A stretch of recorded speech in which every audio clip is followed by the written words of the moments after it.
Halo teman-teman partisipan dari kelas Future Thinking to Strategic Planning. Dalam bagian yang kedua ini, saya akan membahas mengenai peta jalan dari Future Thinking ke Strategic Planning. Bagaimana melakukan pemetaan preferred future melalui perencanaan strategis sejak saat ini. Kerangka waktu kita adalah 10 tahun, dari 2020 hingga 2030.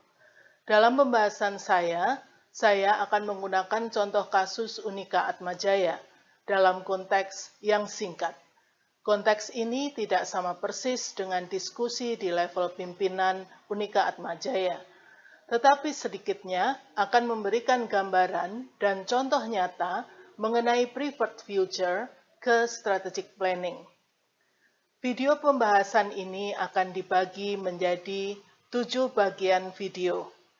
7 bagian itu menggambarkan seluruh langkah-langkah dari future thinking ke strategic planning yang akan ada di dalam outline berikut ini. Berikut ini outline ke-7 step untuk menyusun future thinking menjadi strategic planning. Secara keseluruhan, ketika menurunkan future thinking sebagai strategic planning, kita perlu mengupas 7 hal pokok ini.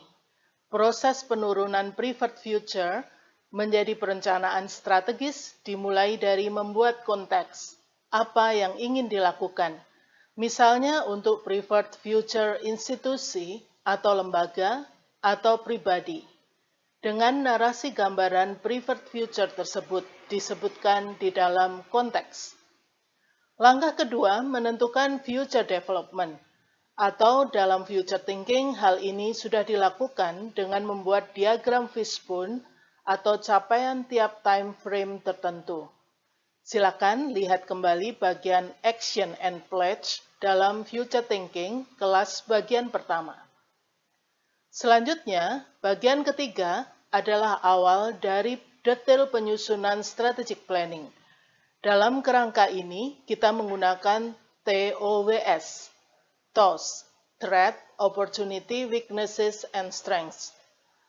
Tentu ada beberapa mekanisme menganalisis keadaan saat ini dan masa mendatang dalam kerangka 5 tahunan. Dalam kelas ini, sengaja dipilih TOWS, TOWS, sebagai pendalaman analisis menjelang strategic planning. Karena pada dasarnya teman-teman telah mengumpulkan juga sinyal future thinking dalam kelas bagian pertama, maka bagian kedua ini adalah detail dari analisis sinyal future thinking tersebut. Selanjutnya, yang keempat adalah strategy house, membuat visualisasi bangun perencanaan strategis dalam rumah strategi. Yang kelima adalah turunan lebih detail lagi dari strategic house, yang biasanya digunakan untuk nanti mempermudah kita menurunkan indikator. Bagian kelima ini dinamakan Balance Scorecard atau BSC. Selanjutnya, bagian keenam akan menjadi turunan real indikator capaian rencana strategis. Indikator ini dapat kelak diturunkan dalam Key Performance Indicator sebagai langkah terakhir. KPI ini terkaitkan dengan posisi atau personal yang berkarya dalam indikator itu. Nah, teman-teman, beginilah video bagian pertama. Kita akan lanjutkan ke video-video berikut sesuai dengan outline step 1 hingga step yang ke-7 dalam outline ini. Terima kasih, selamat berjumpa kembali dalam video pembahasan yang kedua.